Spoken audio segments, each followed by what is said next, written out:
Dek ngajelaskeun tentang dibalikeunana manusia ka tempat nupang handap-handapna di nu harandap. Lamun Kangjeng Nabi Adam geus aya di surga, Ibu Hawa di surga diturunkeun ka dunia. Cacak-cacak baheula Kangjeng Nabi Adam jeung Ibu Hawa teu turun mah ka dunia, urang geus jadi penghuni surga. Geus ngeunaheun urang di surga. Tetapi kulantaran Ibunda Hawa pernah menggoda kepada sang suami untuk supaya melakukan apa yang dilarang. Bahkan suami tercinta dipaksa dengan rayuan-rayuan maut. Dengan penuh rasa iba sang suami memakan yang dilarang. Terjadilah penurunan sang bapak dan sang mbok turun ke dunia. Dari berawal terjadinya seorang istri merayu suami dalam rangka kesalahan, sampai detik inilah bahwa wanita selalu menggoda untuk menjalankan kesalahan-kesalahan. Urang dek nyandung bagi hesek.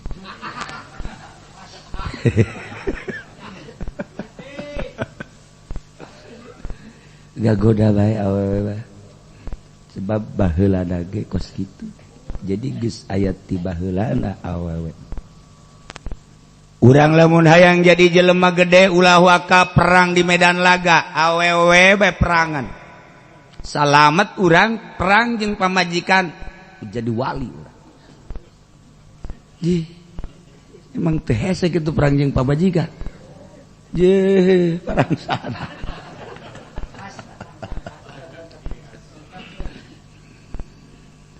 Bajikan urang dulurna boga hajat, ajunyana dek kaditu urang digegejeg kunyana titah kaditu. Kemudian urang moal gela urang mendek ngaji bae di majelis salim, aya kiai anu atuh babagi nyana-nyana kaditu. Urang mah ka majelis salim eta manyuna moal cukup 3 bulan. Manyun. Tutut mah eleh tutut. Tuh. Jana hayang dipangmelikeun baju. Kemudian duit daya di urang, coba-coba urang ngasehatan ka nyana, "Neng, ja baju mah geus loba. Lah atuh pake nu aya bae heulanan, ja itu ge can kapake." Heueuh mah heueuh. Coba-coba. Perang sia juga majikan. Ayo. Jeh. Urang-urang tipeting, aju urang kacai, aju urang pindah kamar, gara-gara ke urang salat 2 rakaat, Allahu Akbar, geus aya nu muka lawang. Dia tahajud dia. Oh, perang sih jeung majikan, ayo coba ngelawan majikan. Je. Numatak dina fikih baina fikih kawin kudu kanu sakufu. Abeh memahami. Lamun santri kawin ka santri dia paham nyana. Oh santri ngaranna ge salaki keur maca Quran tengah peuting. Oh salaki keur tahajud, oh salaki keur duha. Isukna kitu kae oh salaki keur engke ge nyana ngomong. Hakan takulhu.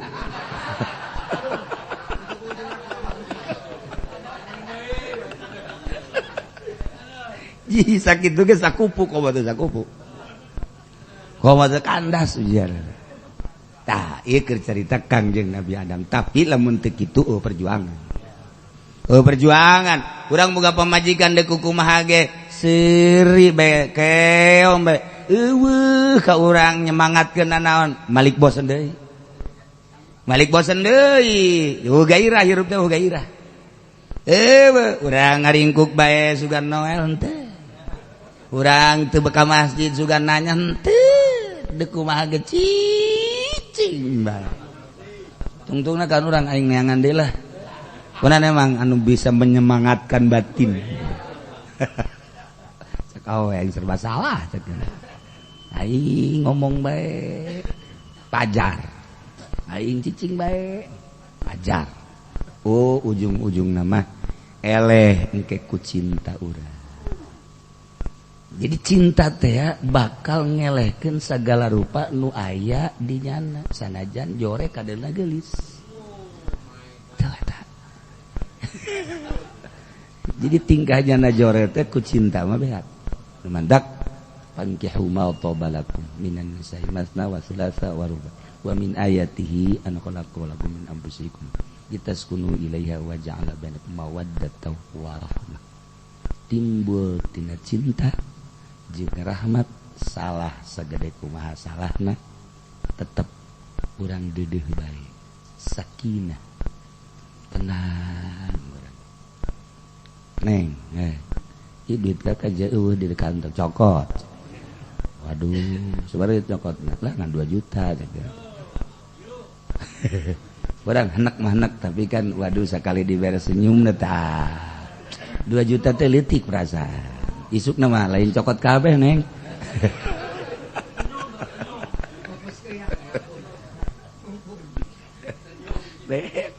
Mantak eta jawara di bawaan ka Karawang kumaha eta? Beuh, atuh kasalahan-kasalahan teh ya dibayar ku senyum. Nah, Kangjeng Nabi Adam turun ke alam dunia, ieu mah deuk nyaritakeun asal usul urang. Urang diciptakeun ku Gusti Allah di alam arwah. Di alam arwah teh geus distok roh-roh. Eta teh satungtung aya keneh nu encan kaluar mah can dikaluarkeun di alam arwah atuh bolo ka kiamat. Kayak geus beak kabeh kana kiamat. Bab eueuh deui manusia nu bakal dikaluarkeun. Teh dicaritakeun taun sabaraha ngan Kangjeng nyaritakeun tanda deuketna ka kiamat. Hiji loba syaribul khamr. Muskir. 2 waladuz zina. 3 akilur riba. Iya bangsa kos itu. Nomor 4 di mana-mana jelema kampung imahna ditingkat. Di mana-mana indung jadi pangladen anak. Tanda-tanda deket ka kiamat. Bisa cerita ke Kangjeng. Di mana pamimpin nu lain layak jadi pamimpin, nu bodoh jadi presiden, nu bodoh jadi bupati. Nyaho kakaler kakidul geus hancur kiamat tereh. Kejujuran jeung keadilan eueuh dicaritakeun tanda-tanda bae.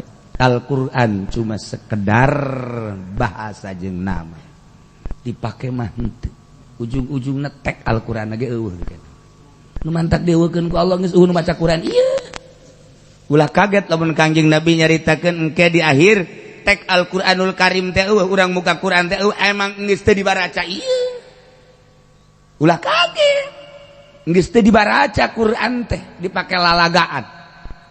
Dieuweukeun teh emang kaget atuh henteu. Kuari urang lantaran urang sok maca Qur'an ketika ngadenge ucapan Kangjeng Nabi engke mah huruf-huruf Al-Qur'an tek Al-Qur'an eueuh kaget urang sok maca. Di akhir zaman engke tek Al-Qur'an eueuh teu kaget sebabna geus teu dibaca. Ketika muka Al-Quran atuh geus bae emang tilok maca Quran ieu. Tuh, pos kitu. Keur ieu urang aya nu zina kaget. Kuari nu zina geus biasa. Keur ieu mah aya nu zina teh kaget urang. Boro-boro aya nu zina. Urang Cilongok ka Jakarta lantaran can aya pabrik, aya ge di Jakarta. Kemudian nyana balik ka dieu bareng jeung babaturan nu awewe ngan ngarendeng doang leumpang ear sanagara. Takarak leumpang ngarendeng doang ear sanagara. Atuh kuari mah leumpang mah wis biasa ge kumaha. Iya, wen main colek-colekan ora apa-apa. Wede, wis pengen singkap-singkapan ge. Iya, wis ora problem iku. Engkonon ge. Nu mabok baheula mah urang, nu mabok gila ku ari sambalaya. Masyaallah, nah engke mah eueuh Al-Qur'an biasa geus teu maraca ieu. Nah, ieu mah neuk nyaritakeun betapa mulyana manusia di alam arwah. Naon eta mantak mulia? Mukalama jeung Allah. Langsung mukalama jeung Allah. Di mana kanyahoan mukalaman? Pan Allah nanya, "Alastu birabbikum?" Berarti urang katanya kabeh. Qalu, urang di jerona, bala syahidna. Berarti kan orang mulia kabeh. Nah,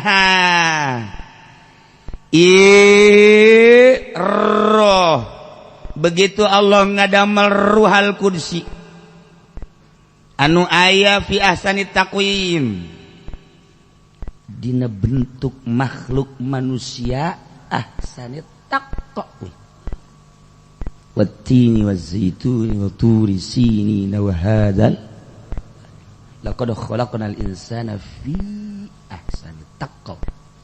Bentuk manusia paling bagus bentuk makhluk-makhluk.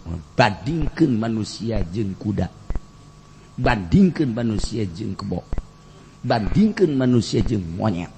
Samajan beungeut aya nu akur tapi dedeg pagadeg doang teh komo jeung uwa-uwa. Tuh maksud bagusnya kumaha kiai? Bagusna teh manusia mah dek di jubahan pantes, dek di sampingan pantes, lepis pantes, jas pantes. Balikeun gua make kaos doang pantes, sempak doang. Satu waktu mah urang ge hayang sebelegenyeng. Sewaktu-waktu mah pamajikan urang geus ulah make nanaon cenah. Jauh nu neuleuh ieu. Nyana diuk da hareup urang, kos edan.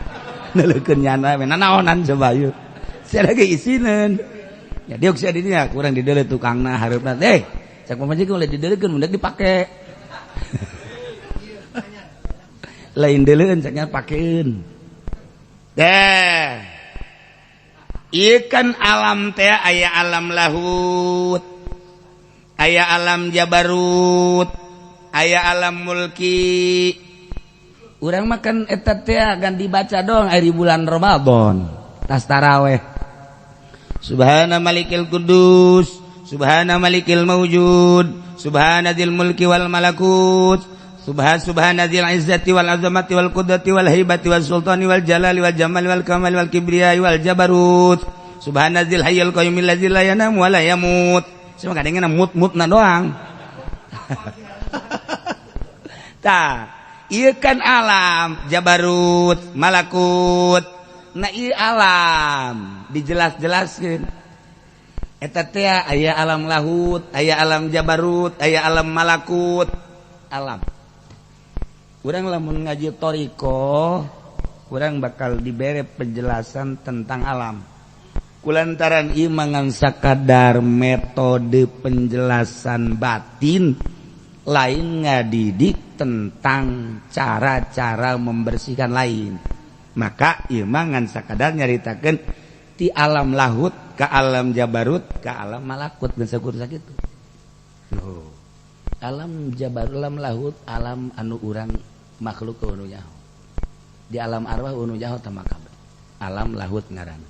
Engke aya caritaan-caritaan dina thariqah nan geus teu kudu. Kitu beta. Allah menciptakeun arwah. Eta waktu urang teu nyaho kabeh ngaranna alam lahut. Jadi eta mah berpakaianna pakaian nuroniyah.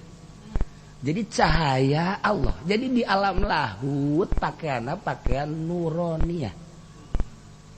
Make pakaian disebutna nuroniyati zalikal alam. Cahaya Allah di eta alam. Jadi orang roh make pakaian cahaya Allah. Masya Allah. Nu mantak Allah ketika niupkeun ka jasad urang wa nafakhtu fihi mir ruhi. Nah. Jadi sapakaian ketika Allah dek nurunkeun ieu arwah ka alam jabarut ganti pakaian. Di dinya teh ya di pakaian roh teh di alam Jabarut dipakaian nur keneh cuman eta nur teh geus nur muharrak geus ngabentuk nu mantak ditendedan badrut tauhid qalbuna geus aya tauhidah kuat moal di pakaian pakaianana beda kuari dek diturunkeun ti alam Jabarut ke alam malakut alam malaikat eta teh diganti pakaianana nur keneh ngan geus dibentukeun malaikat ngabentuk urang yang ngabentuk di alam malakut teh geus ngabentuk ari di alam arwah mah cahaya turun ke alam Jabarut cahaya ngan geus muharrak turun ke alam malakut cahaya ngan geus ngabentuk turun ku ari urang ke alam malak mulki uri alam mulki ngaranna urang di alam mulki make pakaianna anasir ieu awak urang jadi urang teh geus 3 kali make pakaian baheula di alam arwah pakaian nuroniyah turun cahaya keneh kan cahaya muharrak turun ke alam malakut cahaya ngan cahayana geus cahaya ngabentuk syakal nah kuari ke alam mulki dunia ngabentuk jadi urang lantaran pakaian ieu ieu teh angke dicoplokeun deui ku Gusti Allah roh dicabut deui pakaianana dikubur dibalikeun deui ka alam malakut alam langit lamun urang bener sesuai jeung aturanana ditarima urang di alam malakut sebab urang ge ja alamna pernah cicing di alam malakut ketika urang teh geus ditarima di alam malakut engkena ka alam Jabarut lamun memang urang bagus di alam Jabarut atau ditarima jauh emang urang urut urang ditu ieu urang ge nah langsunglah ke alam lahut atuh urang ditarima memang aslina urang di ditu nah jadi kuari teh loba jelema anu teh ditarima ku urang lemburna lantaran nyieun kasalahan diusir ku urang lemburna nah ieu ge sarua ieu aja pendek naik ka langit ye cak urang langit teh kok lain jadi kieu ye jadi kieu ye jadi bajingan jadi malaikat ge teu narima tarima awas cak seluruh malaikat awas di lawangna awas ulah kena asop pakaianana lain deui bajingan ieu ya gas tendang set ditendang ka bumi jalilah ririwa jadi ririwa nah itu ya Allah ngadamel arwah supaya nyaho di alam laut dek diturunkan ke alam Jabarut ganti pakaian di alam Jabarut turun teh ke alam malakut ganti pakaian kuari urang diturunkan ke alam mulki pakaianana ieu rek dicaritakeun Masya Allah Karim betapa luar biasana Tuhan Syekh Abdul Qadir Tuhan Syekh Abdul Qadir teh dibere muka syapah ku Gusti Allah blah ayo urang makan muka syapah ya muka syapah ayo muka syapah mah kabehan komo Habib mah beuki jasanya nama ieu buka kaciri segala rupa kejadian ya Allah lama khalaqallahu ruhal quds fi asani taqwim fi alamil lahut barang Allah nggak ada amal ruhal qudsi nu endek dibentukeun maksudnya tapi asani takwim teh nu endek dibentukeun jadi asani takwim yakni dina bentuk makhluk manusia bak baheula di alam laut faroda ayaruda ilal asfal ku Allah dikarepkeun dek dibalikeun ka alam nu panghandapna kunaon emang nu mantak Allah ngabalikeun ka alam nu panghandapna yakni ka dunya asfal teh padahal kan urang mulia Allah dek nendenan ka eta ruh teh hiji ziyadatil insiyah roh-roh mana nuku Allah ditambahan sifat kemanusiaan anak. Masya Allah kena kanyahoan ku Gusti Allah. Nomor kedua ditambahan kurbah fi maqadis sidqin inda malikim muqtadir, ialah wahia maqamul auliya wal anbiya. Kena kanyahoan mana nabi mana wali di alam arwah geus dipetakeun ku Gusti Allah. Ieu teh piwalieun, ieu teh pisolihineun, ieu teh pinabieun, ieu teh pinabieunnya rasul, ieu pibajinganeun. Geus dipetak-petak. Urang merontah yang jadi wali ai dasar bajingan-bajingan. Bajingan merontah yang jadi bajingan, ai wali mah wali bae. Tuh. Matak ieu urang diuk di dieu teh ieu teh geus aya di alam arwahna. Urang teh bakal meta enggak hiji warauh, wauh kuari teh wauh nu di alam arwah. Mun baheula urang teu pernah kapanggih di alam arwah jeung Habib Rozak atuh kali ge moal. Urang lantaran di alam arwahna kapanggih jeung Haji Pendi di alam arwah, bari urang greget di alam arwah sakaditu. Tapi tetep bae ngahiji. Itu bohong asli. Turun gadulnya. Nah ieu teh urang nu warauh ku ari teh nu wauh baheula di alam arwah. Kapanggih urang kajenting wauh jeung Raja Salman. Kasugihanana pohar jasa di dunia ku ari geus terkenal jasa Raja Salman. Pohar jasa lantaran boga kapal na ge boga kapal na WC na emas. Ji WC na bae emas saparanti muka lawangna emas, da kumaha teh sugina tuh. Mun Haji Pendi ka ditu atuh bari ngising bari nyokelan eta. Atuh aya bahan di bawah teh paranti ngising. Masa mawa kloset cenah. Nah, baheula mah kan urang nu terkenal sugihna teh tah. Kitu Raja Brunei Darussalam, Raja Bolkiah, Raja Bolkiah. Boga kapal sorangan, kapal nage aya paranti tamu, sedek sanu namu meureun di kapal. Aya ruang-ruang dan lain sebagainya. Bolkiah ku hari Raja Salman. Geus boga kapal sorangan dan sedemikian rupa. Dasar baheula teu pernah kapanggih urang jeung Raja Salman waktu di alam arwah, sanajan nyana ka Indonesia atuh teu bisa. Teu bisa kapanggih. Sanajan Haji Pendi maksa ke ditembak. Wah ini teroris nih. Atuh pajar teroris. Tembak. Sanajan nganyana endek di silaturahmi cenah hayang kabarokan tidak bisa, tembak. Sebab di alam arwah teu pernah kapanggih. Nu pernah kapanggih di alam arwah triliunan manusia baheula roh atuh kuari kapanggih. Urang kuari bisa kapanggih teh urut baheula. Masya Allah. Nah, kuari urang kieu geus aya tulisanna di alam arwah urang bakal ngahiji jeung para santri, bakal ngahiji jeung para kiai, mun dianggap kiai. Misalnya Ki Podoli dianggap kiai, urang ngahiji jeung kiai. Model kos gitulah. Saya tulisanana ya Allah ya Rabb.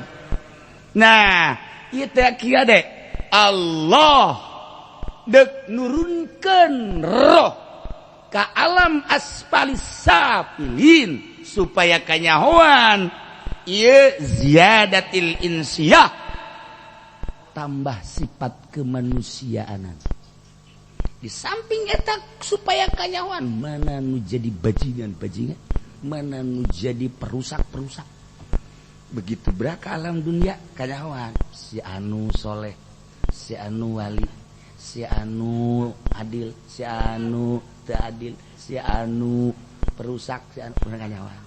Jadi kanyahoan tuh. Nah ila li ziyadatil insiyah. Masyaallah. Maha besar Allah, maha kawasa Allah. Di samping eta wal qurba fi maqadis sidqin nya malik mutadir. Teu kudu di maknan teh mah hartina eta teh makom maqadis sidqin teh ya. Eta teh makom maqadis sidqin hartina enggon dodok kebenaran in dalam sanding maliki muqtadir Allah. Jadi bertetangga jeung Allah.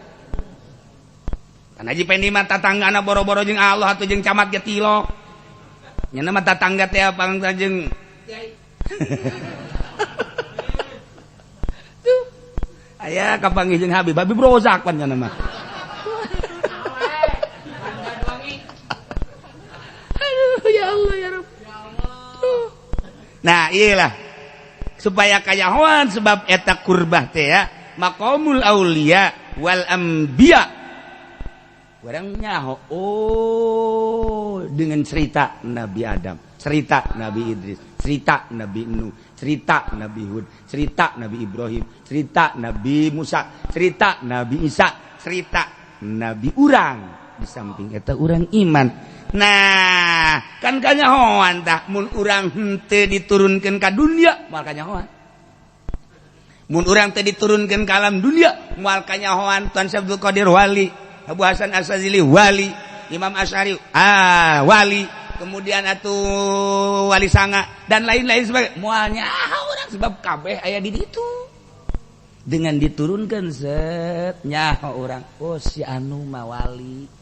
Si anu mah sholihin, si anu mah nabi, anu mah rasul.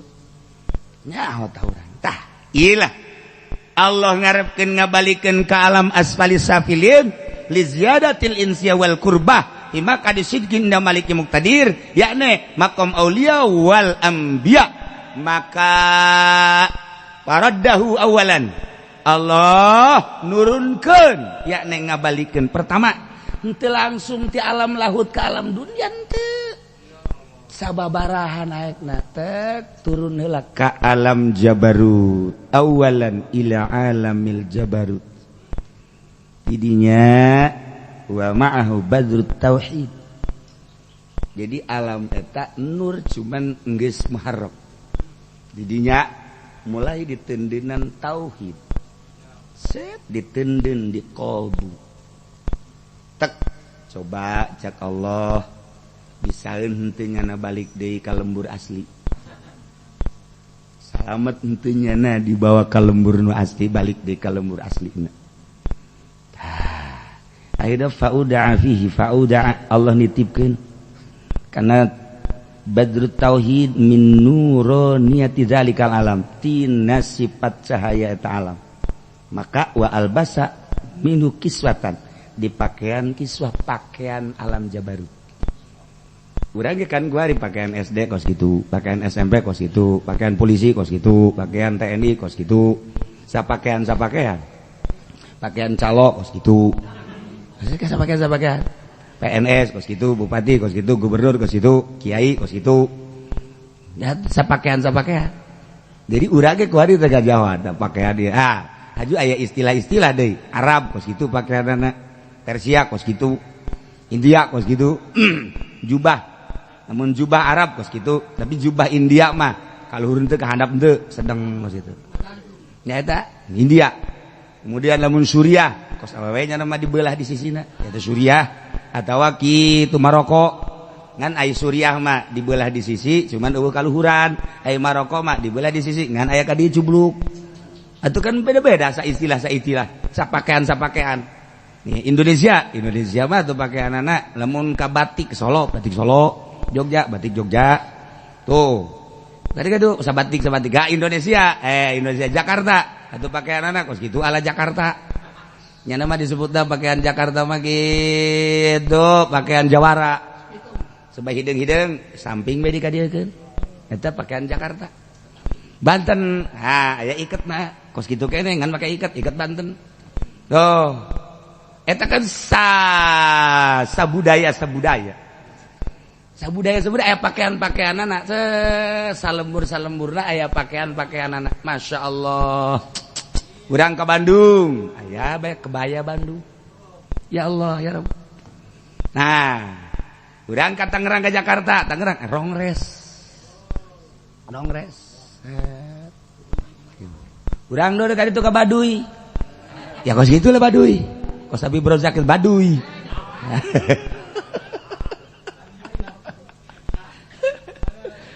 Coba kurang itu ku ketua NU itu menang make jubah itu mah ala Arab itu terlalu salah ente. Namun orang keur nyaritakeun budaya.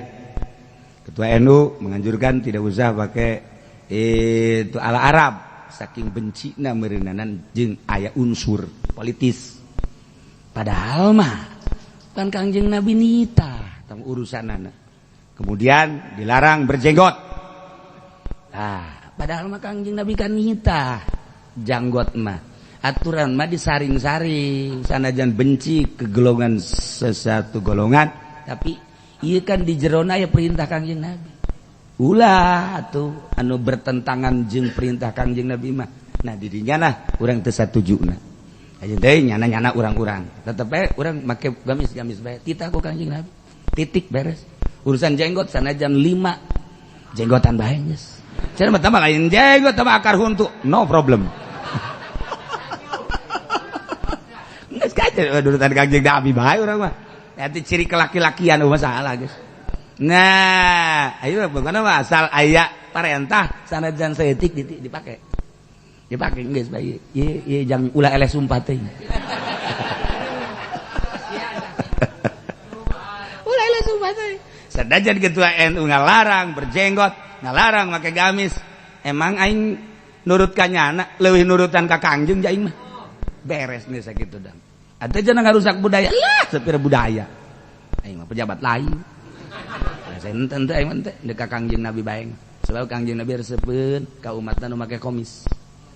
Yeay, arang sana. Geus sabodo teh pas kitu. Oh, jadi lamun jadi nan gitu ngaranna urusan politik. Tapi ulah anu bertentangan terlalu. Akhirnya kan santri kiai membaca keterlaluan. Sampaikan ke maca khutbah ulah make jubah, cukup make batik bae. Kita kan ngarusak tatanan. Baheula wali-wali Allah nitahan. Guru-guru urang nitahan. Orang-orang Arab lain, tetapi orang cinta Arab. Kan Kangjeng Nabi nitah cintailah Arab wa ana minal Arab. Yen mantap kula mah barang ka Mekah teh asal nu geulis ieu resep. Tolol aja mata. Kapancing nyana. Ajar heueuh bae urang mah kos kitu beureum. Aduh, ya Allah. Nah iya raddahu awalan ila alamil jabarut ditendenan badu tauhid dititipkeun ku Gusti Allah min nuriyati zalikal alam pakaian eta alam titip wa albasa dipakekeun pakaian kiswah. Nah tidinya diturunkeun ke alam malakut, di alam jabarut ke alam malakut, alam malaikat. Urang teh pernah cicing di ditu di alam malakut. Jadi orang teu aneh lamun orang bisa nyaba ka ditu. Kangjeng Nabi teh disabakeun ka lemburna, masyaallah. Dimi'rajkeun Kangjeng Nabi ka lemburna. Muhammad cek Gusti Allah, jung nyaba atuh ka lembur maneh. Baheula teh maneh di ditu, di alam malakut. Mangga. Sareng gitu kan. Berangkat ka ditu. Isa, jama deh di dieu. Kapanggih ku Kangjeng Nabi. Marhaban bi akhi sholih cek Kangjeng Nabi sakapanggih deui jeung Kangjeng Nabi Ibrahim. Abah aya di dieu Abah. Ya kapanggih deui jeung Kangjeng Nabi Adam. Ieu Abah abdi masyaallah. Mana emak? Jore asa ada urang mun isrokos kitu nya. Atuh teh mun di kertos boleh.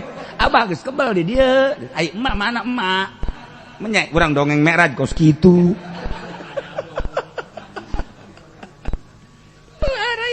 Kanjeng Nabi Musa, Kanjeng Nabi Harun, Kanjeng Nabi Yunus kaparangi emang pernah cicing di dari itu. Nu mantep kapanggihlah ku Kanjeng Nabi seorang hamba ieu salah satuna lain hiji saha Wes Kurni. Wes Kurni teh keur ayun-ayunan di handapeun Arasy. Ditanya ku Kanjeng Nabi, "Man huwa ya Jibril?" "Huwa min ummatik." Hamba Allah ti umat anjeun. "Man huwa?" Waisal Qarani. Masya Allah. Kenaon cek Kanjeng Nabi? Istirahat. Wes keur istirahat ayun-ayunan di hanapeun Arasy. Ya Allah. Ari Kipudoli istirahat di Citra. Istirahat. Habib Rozak di ditu. Ya Allah, Habib Rozak di ditu. Pendi ngagebegan.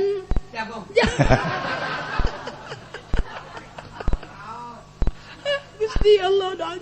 Nah, lemang lembur urang turun di alam malakut kuari wa kadza ila alamil mulki. Alam mulki, alam mulki wal malam mulki mul alam urang. Alam mulki malakut, alam mulki, alam dunia. Kuat di alam lahut, ke alam jabarut, ke alam malakut, alam mulki. Ieu kuari alam mulki. Jadi alam saalamna aya pakaian-pakaianana. Aya pakaian-pakaianana saalam, alam lahut pakaian itu, alam jabarut pakaian alam jabarut, alam malakut pakaian alam mulki kuari pakaianana unsur. Da ieu pakhalaqalahu kiswah. Ku Allah didamel pakaian. Naon ieu pakaianana kiswatan unsuriyah.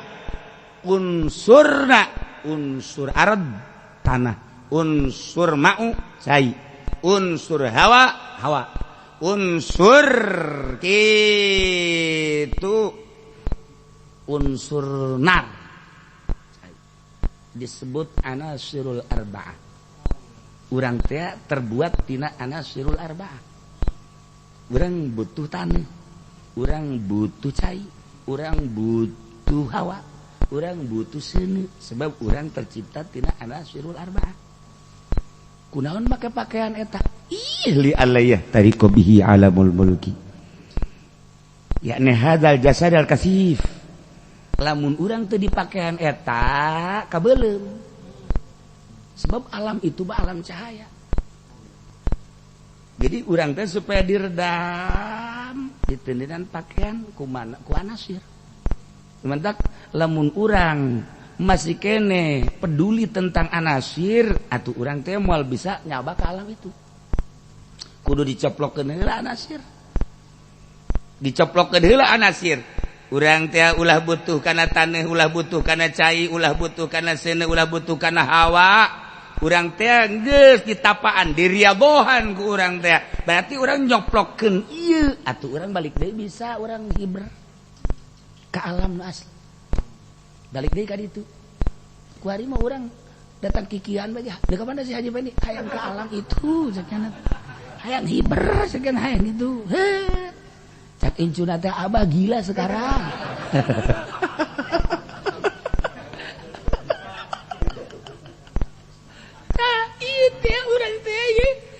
Dipagahan ku ahli thariqah anu geus mencapai kana hakikat supaya urang bisa nyaba ka alam malakut. Urang kudu riyadhah, kudu mujahadah. Sok geura make cara-cara tertentu. Beratan ka mana heula awak urang teh pengurusan antara ruh urang jeung kana jasad. Kebutuhanana maka jaranglah jelema nu diangkat jadi wali lantaran urang terlalu menganggap bahwa benda-benda ieu teh mulia. Selama urang menganggap bahwa benda ieu mulia, urang teh moal bisa nyaba ka alam arwah. Moal bisa nyaba ka alam malakut. Sebab aya hiji perkara nu dianggap ku urang mulia. Urang nganggap bahwa mobil mulia, urang kahalangan ku mobil. Urang nganggap bahwa motor mulia aya hargaan. Urang teh kahalangan deuk ka alam malakut ku resepna urang ka motor. Urang teh nganggap pamajikan urang mulia. Artinya aya hargaan di hati urang atuh urang moal bisa nyaba ka ditu. Satungtung urang menganggap mulia, menganggap berharga karena benda-benda anasirul arba'ah baik eta mutiara dan lain-lain sebagainya, urang geyebed naik ka ditu. Nyawa sia geyebed. Moal bisa. Nah, jadi berarti kudu kuat tuh. Maka mulailah kuari fokus pengurusanana tentang roh. Roh teh termasuk kana latifah. Geus atuh kuari latifah-latifahna kudu ditata, dibejaan, dibentukeun manusia. Set latifatul qalbi, latifatul ruh, latifatul sir, latifatul khafi, latifatul khabar, latifatul nafas, latifatul qalb. Urus berbagai latifah-latifah teh aya nafsu. Di dia teh aya nafsul lawamah, aya nafsul mulhamah, nafsul mardiyah, nafsu dan lain-lain sebagainya. Tidak etalah pembersihan, mengabaikan karena urusan-urusan kepentingan awak. Mengabaikan urang teh, gini penting ruh. Mulai henteu bisa sabulan 2 bulan. Sagede Imam Ghazali 13 tahun. Kakarak set ya kari. Barang geus datang ka musyahadah. 13 tahun. Eta ge ninggalkeun lembur heula. Titus Iran berangkat ke Baghdad, berangkat ke Suriah, di Suriah ke Palestina, terus berangkat ke Mekah, balik deui ka Aqsa. 13 tahun kakarak plek balik deui ka Tus. Imam Syafi'i segede Imam Syafi'i nu talar Quran di umur 12 tahun 4 tahun. Segede Imam Syafi'i. Syekh Abdul Qadir Jailani 3 tahun. Karak. Urang kakarake illallah juga yang jadi wali bae. Bae teu pugu juntrungna urang mah tuh. Wih, pohara jasa. Boh haju bae nyeun udang-udang nu bodeng. Teu pugu uzlah-uzlahna teu pugu. Ya Allah, ya Rabb. Tuh, emang kanyawan ieu ku aing atuh. Nah, iyalah penjelasan dari seorang kutubul aulia. Maka seluruh thariqah dek nu mana bae sarua hayang menuju ridho Allah Subhanahu wa taala. Payusama bi tibaril kiswah wallahu a'lam.